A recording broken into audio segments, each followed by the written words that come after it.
এবারে বেগমের জন্মদিনে বিরাট একটা উৎসব করব। সারা দেশ থেকে মহান মহান অতিথিদের নিয়ে আসা হবে। দুনিয়ার সেরা সেরা খাবার, সেরা সেরা গাইয়ে, সেরা সেরা বাজিয়ে, সেরা সেরা নাচিয়ে রাতকে দিন করে দেবে এমন रोशनाई। रेस्तो নাই। কি বললে? बहुत बढ़िया আপনার সোচ, लेकिन মাফ করবেন হুজুর, রাজকোষের অবস্থা খুবই খারাপ। উৎসব করার মতো তো রেस्तो নাই জাহাপানা।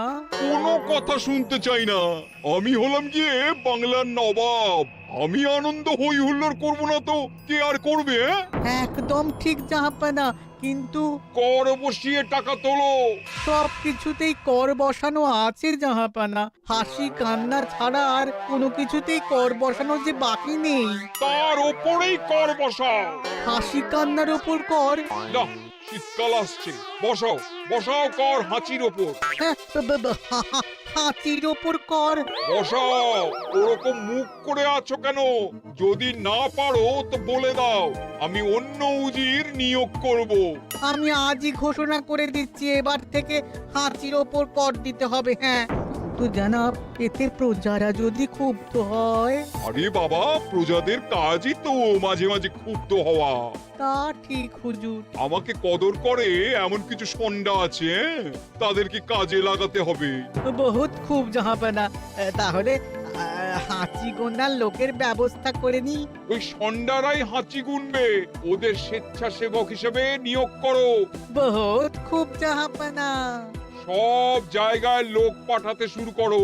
তবে কৃষ্ণনগরে বেছে বেছে লোক পাঠাবে। আর মনে রেখো, ওখানে গোপাল আছে।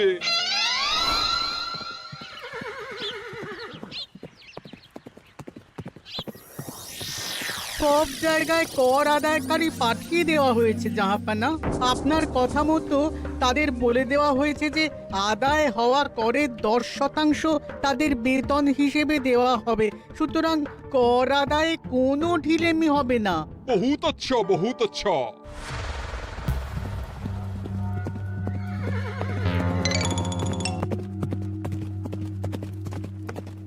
হ্যাঁ, তুমি ঠিক পড়েছো তো মন্ত্রী?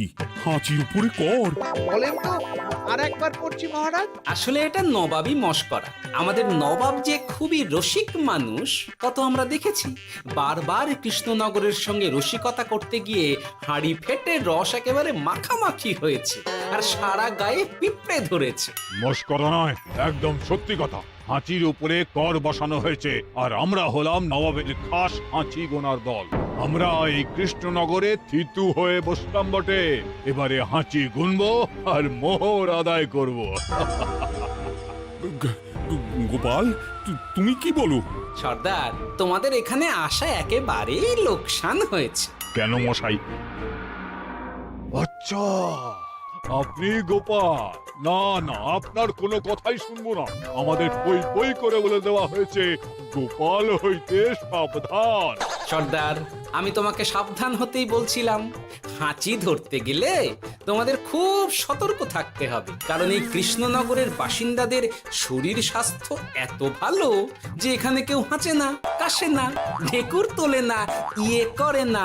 বলেন কি মশাই? এটা তো নবাবকে জানাতে হচ্ছে। যাও যাও, এক্ষুনি মুর্শিদাবাদে ফিরে গিয়ে নবাবকে জানাও। ওরে, কেউ এদের যাওয়ার ব্যবস্থা করে দে। ওই তো হেঁচেছে। হাঁচি এক। পুরো এক মোহর। হাঁচি দুই, দুই মোহর। আরে, এটা তো হাঁচির বাচ্চা, এটা তো ধরলে চলবে না। কেন? হাঁচি হলেই তো হলো। কি করব সর্দার? লিখবো? দেখ, একবার গুনে যখন ফেলেছি পুরো ছাড়তে পারবো না। আধমোহর লেখ। এটা কাশি, কাশিতে কোনো করের কথা নেই। ওরে লেখ লেখ লেখ লেখ লেখ। হাঁচি তিন, পুরো এক মোহর। হাঁচি চার,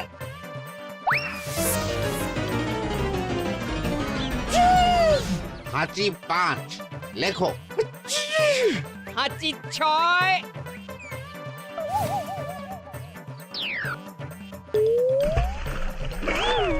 যা। যা কি রে? শুনেছিলাম কৃষ্ণনগরের মন্ত্রীটা মাথা মোটা, প্রমাণ হয়ে গেল। জল থেকে উঠবে যখন ঠান্ডা লেগে হাঁচি তো আরো বাড়বে। জলে বুড়বুড়ি উঠছে, বেটা জলের তলায় তলায় হাঁটছে, হাঁচি সাত। এখনো তো ফিরলো না, বেলা গড়িয়ে দুপুর হয়ে গেল। ভাববেন না রাজামশাই, আমরা যারা যারা এখানে এসেছি সবাই ধড়িবাজ লোক। মন্ত্রীর হাঁচি নিংড়ে নিয়ে ফিরবে। ছি ছি ছি ছি ছি ছি ছি ছি ছি। কি হলো গোপাল? আমরা কৃষ্ণনগরের প্রবাদ প্রতিম আতিথেয়তার অসম্মান করেছি মহারাজ। কেন? কিভাবে? কখন?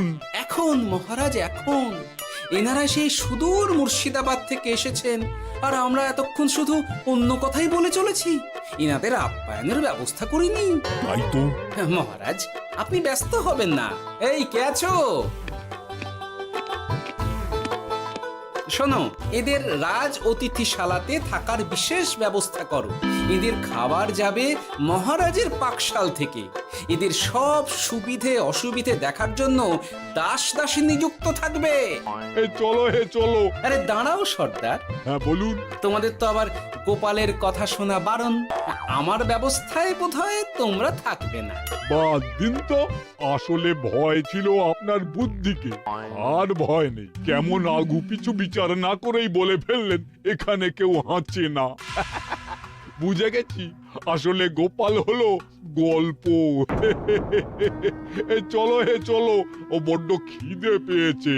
প্রহরী, এই সর্দারের দলের বাকি লোকগুলো এলে এদেরকেও অতিথিশালায় নিয়ে যেও। হ্যাঁ, আচ্ছা।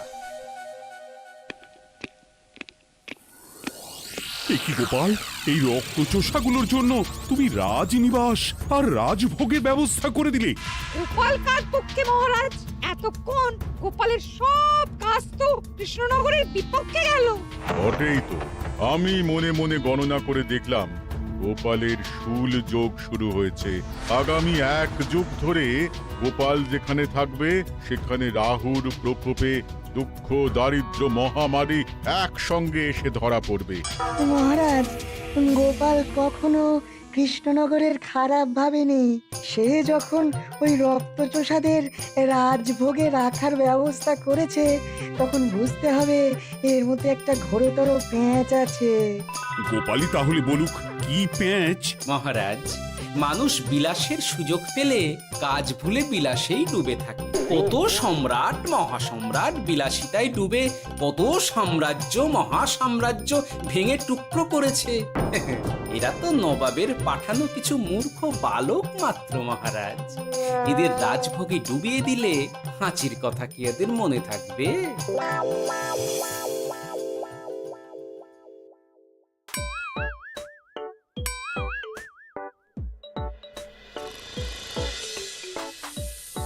কি ব্যবস্থাপনা সব ঠিক আছে তো? হ্যাঁ, খাসা ব্যবস্থা হয়েছে। আপনারা আমাদের অতিথি বলে কথা, আরাম করুন।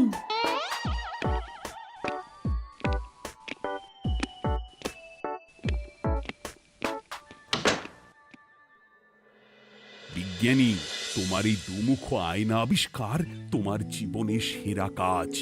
একদিক দিয়ে আয়না, অন্য দিক দিয়ে কাঁচ।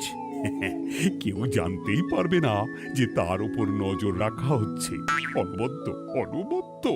মহারাজের জয় হোক।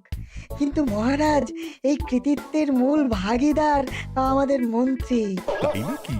হ্যাঁ মহারাজ, মন্ত্রীর দুমুখ কাজকর্ম দেখেই দুমুখ আয়নার কথা আমার মাথায় আসে। মুখ সামলে কথা বলো বিজ্ঞানী। ওরা শুনতে পাচ্ছে। যা চেঁচালেন 20 ইঞ্চির দেওয়াল ভেদ করে ওদিকে চলে যাবে কথা।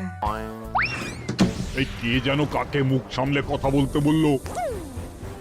ওই বাইরে কেউ বলেছে। এই তোমরা সবাই শোনো, অতিথিদের যেন আদর যত্নের ত্রুটি না হয়। আমি আর যাই, কাল সকালে আসবো, কেমন? গোপালকে নিয়ে নবাব আর উজির যেমন ভয় দেখিয়ে দিয়েছিল, গোপাল কিন্তু সেরকম নয়। এই তোরা কি বলিস? না না না না না না, গোপাল একটু ওই হাবা গোবা আছে দাদা। দেখো দেখি কেমন বুক পেতে দিয়েছে। এবার ওদেরই বুকে বসে ওদেরই দাড়ি ওপরাবো। গোপালের জবাব নেই, ঠিক সামলে দিল। মহারাজ, এই প্যাঁচটা আমার মাথাতেই এসেছিল, কিন্তু ওই যে নাকে মাছি ঢুকে গিয়েই সব বরবাদ হয়ে গেল। মহারাজ, এই পরিকল্পনা যদি মন্ত্রীর মাথাতে আগে এসে থাকে তাহলে এদের মন্ত্রী আমার চেয়ে ভালো করে সামলাতে পারবেন মহারাজ। বটেই তো, এই দায়িত্ব আমি নিলাম মহারাজ।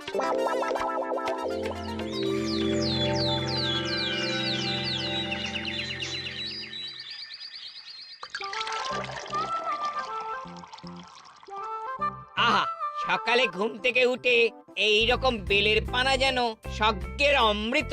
আছে আছে, আরো আছে। পানীয়, খাদ্য, আরাম, আয়েশ, যত চাও তত পাবে। এ কি, আপনি গোপাল কোথায়? মহারাজ বিবেচনা করে দেখেছেন যে মহামান্য অতিথিদের পরিচর্যার ভার গোপালের মতো একজন ভাঁড়ের পক্ষে বহন করা সম্ভব নয়, তাই এই দায়িত্ব আমাকে দেওয়া হয়েছে। কিন্তু কোনো কিন্তু নেই সর্দার, আমি যে খানা পিনা নাচা গানা আমোদ আহ্লাদের ব্যবস্থা করেছি দেখে তুমি চমকে যাবে। দেখা নয় বিজ্ঞানী, এবার শুধু কাজের সময়। কাল মন্ত্রীর উপর ওদের ভার ছেড়ে দিয়ে কৃষ্ণনগরের যে সর্বনাশটি করেছো, কোনো কাজ করে আর সেটিকে সামলানো যাবে না। হ্যাঁ, আহা, তোমার দেখছি মন্ত্রীর উপরে একটুও আস্থা নেই। ঠিক কি প্যাচ করছো বলো তো? প্যাচের কথা পরে হবে, তোমাকে যত তাড়াতাড়ি সম্ভব হাঁচির ওষুধ আবিষ্কার করতে হবে। হাঁচির ওষুধ? হ্যাঁ, হাঁচির ওষুধ। ওভাবে দেখছো কি বন্ধু? তোমাদের কাজের সব দায়িত্ব এখন আমার কাঁধে। তোমরা আমোদ করবে আর আমি কর আদায় করে তোমার হাতে এনে তুলে দেব। সর্দার, এর মধ্যে একটা চাল আছে মনে হচ্ছে। কি আর আমি বুঝিনি। এখন কি করবে? বিশ্বাস করে আদায় উসুলের ভার এর উপরে ছেড়ে দেবে? পাগল নাকি? মন্ত্রী মশাই, বলো বন্ধু। বলছিলাম আর দেরিতে কাজ কি?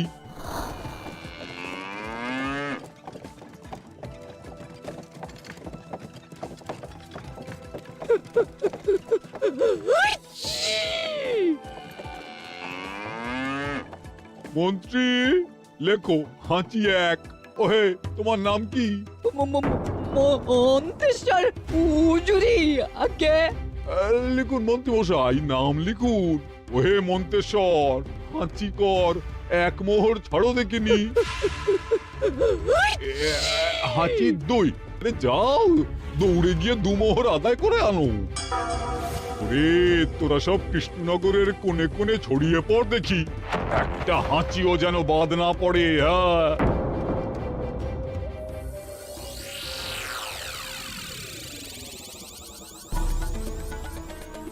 এটা হুজুরে আলাক বর্ধমান, খাম্বাস এবং কৃষ্ণনগর থেকে। চমৎকার চমৎকার। তাহলে গোপাল কিছু করতে পারেনি, আমাদের যুব শক্তি কৃষ্ণনগরকে পুরো নিংড়ে নিয়ে আসছে। মহারাজ কৃষ্ণচন্দ্রের একটা আবেদন আছে জানাব। এই হাঁচি করের 30% যদি ওই রাজ্যকে দেওয়া যায় তাহলে আদায় উসুল আরো ভালো হবে। ওরা বলেছে যে আপনি যদি 30% দেন তাহলে কর আদায় একেবারে জান লড়িয়ে দেবে। মঞ্জুর মঞ্জুর। আর একটা আর্জি আছে হুজুর, কৃষ্ণচন্দ্র কদিন বাদে নবাবকে কৃষ্ণনগরে আমন্ত্রণ জানিয়েছে। কেন? কৃষ্ণনগরের নবাব এবং তার উন্নয়ন উপলক্ষে এক মহোৎসব হবে। সেই সঙ্গে শহরে থাকা ইংরেজদের কাছেও নবাবের সৈন্য বলের এবং নবাব ও কৃষ্ণনগরের মধ্যে পারস্পরিক ভ্রাতৃত্বের সম্পর্কের বার্তাও পৌঁছে দেয়া যাবে। নবাবের অধীনস্থ রাজারা নবাবের শত্রু, এই রকম একটা ধারণা থেকে ইংরেজরা ইদানিং বেপরোয়া হয়ে উঠেছে, তাতে লাগাম উঠবে। বহুত খুব, মঞ্জুর মঞ্জুর মঞ্জুর।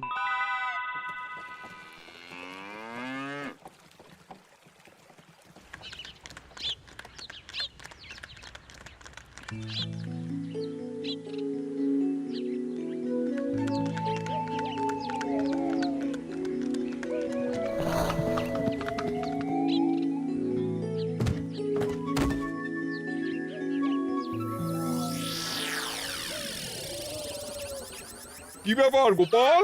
জাহাপনা বলুন কি খিদমত করব?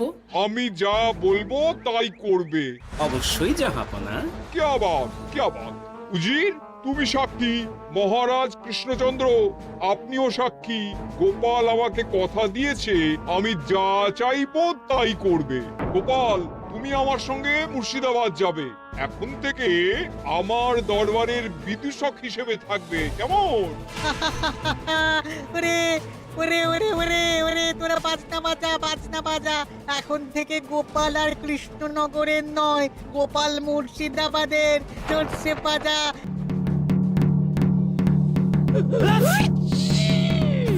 কি হলো? হুজুর, মনে হচ্ছে আপনার সৈন্যদল হাঁটছে। হ্যাঁ? হুজুর, হাঁচিগড়ের বন্যা সব সৈন্য 10-12টা করে হেঁচে ফেলেছে।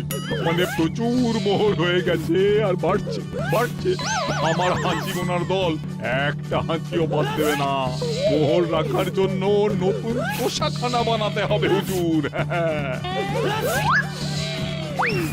সর্দার, আমাদের হাঁচিগুলো কি খুলবো? হ্যাঁ, নিশ্চয়ই। একটা হাঁচিও যেন বাদ না পড়ে। চলুন হুজুর, আমরা এখানে দাঁড়িয়ে থেকে আর কি করব? ওরা হাঁচুক আর হাঁচি গুনুক। চলুন নবাব বাহাদুর, আপনার জন্য কৃষ্ণনগরের রাজাতিথ্য অপেক্ষা করছে। হুজুর, আমার মনে হয় আমাদের কৃষ্ণনগরে এখন আর দেরি করা উচিত হবে না। আমরা সোজা শহরের দিকে রওনা হয়ে যাই। শহরের ইংরেজদের শিক্ষা দিয়ে ফেরার পথে আমরা কৃষ্ণনগরের আতিথ্য গ্রহণ করব। সে কি? মহারাজ, নবাবের মতো কর্তব্যপরায়ণ ইনসানকে তার কর্তব্য পালনে বাধা দেবেন না। আমরা ওনার শহর থেকে ফেরার অপেক্ষায় থাকব।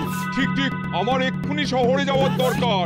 ইংরেজরা সব নিয়ম কানুন ভেঙে চুরে যা ইচ্ছে তাই করতে আরম্ভ করেছে। বুঝি, সৈন্যদের ডাক দাও, চলো রওনা হই। কিন্তু জাহাপনা, আপনার সৈন্যদের থেকে পাওনা মোহরগুলো এতক্ষণে যা হেঁচেছে, লাখখানেক মোহর তো হয়েই গেছে। ওটা আমরা নিজেদের মধ্যে বুঝে নেব। কিন্তু ওই করের 30% যে কৃষ্ণনগরের পাওনা। পেয়ে যাবে। শহর থেকে ফিরি। আরেকটা কথা, হাঁচিকর ব্যবস্থা এখন থেকে উঠে গেল।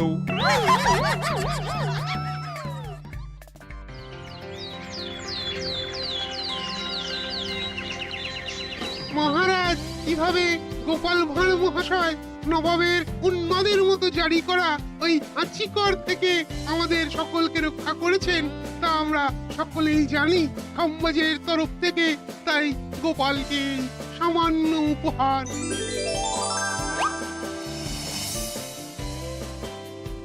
ওহ গোপাল, সত্যি তোমার জবাব নেই। কিছুই হতো না যদি না বিজ্ঞানী ওই হাঁচি চূর্ণ আবিষ্কার করত। এই উপহারের অর্ধেক কিন্তু বিজ্ঞানী। সবই তো বুঝলাম, নবাবকে সৈন্য সহ নিমন্ত্রণ থেকে সৈন্যদলকে হাঁচি চূর্ণ মাখানো চাঁদোয়ার তলায় ঢোকানো পর্যন্ত। কিন্তু চাঁদোয়া থেকে হাঁচি চূর্ণ ঝরে পড়লো কি করে, সেটাই তো বুঝলাম না। এটা তুমি বলো বিজ্ঞানী। শব্দে বাতাসে কম্পন তৈরি হয়। গোপালের হাততালিতে আমার ঘরের শাড়ি থেকে হাঁচির জন্য ঝরে পড়েছিল। এখানে চাঁদোয়া থেকে ঝরে পড়েছিল বাজনার শব্দে। কি ব্যাপার বিজ্ঞানী, তুমি এখন ছেলে খেলা করছো? হাঁচির ওষুধ হয়ে গেছে। হয়ে গেছে? মূল উপাদান তামাক, গোলমরিচ আর আলকুশির গুঁড়ো। কাজ হবে? হাততালি দাও। কাজ হলো। ব্যাপারটা কি হলো? ওই শাড়িটাতে হাঁচি চূর্ণ মাখানো আছে। তোমার হাততালির শব্দের কম্পনে ঝরে ঝরে পড়েছে। একবার নাকের কাছে এলে পিঁপড়ে থেকে পিশাচ হাঁচতেই হবে। হাঁচতে হবেই হবে। নবাব যদি বাজনা বাজাতে না বলতো। আমাদের বাজনদাররা তৈরি ছিল মহারাজ।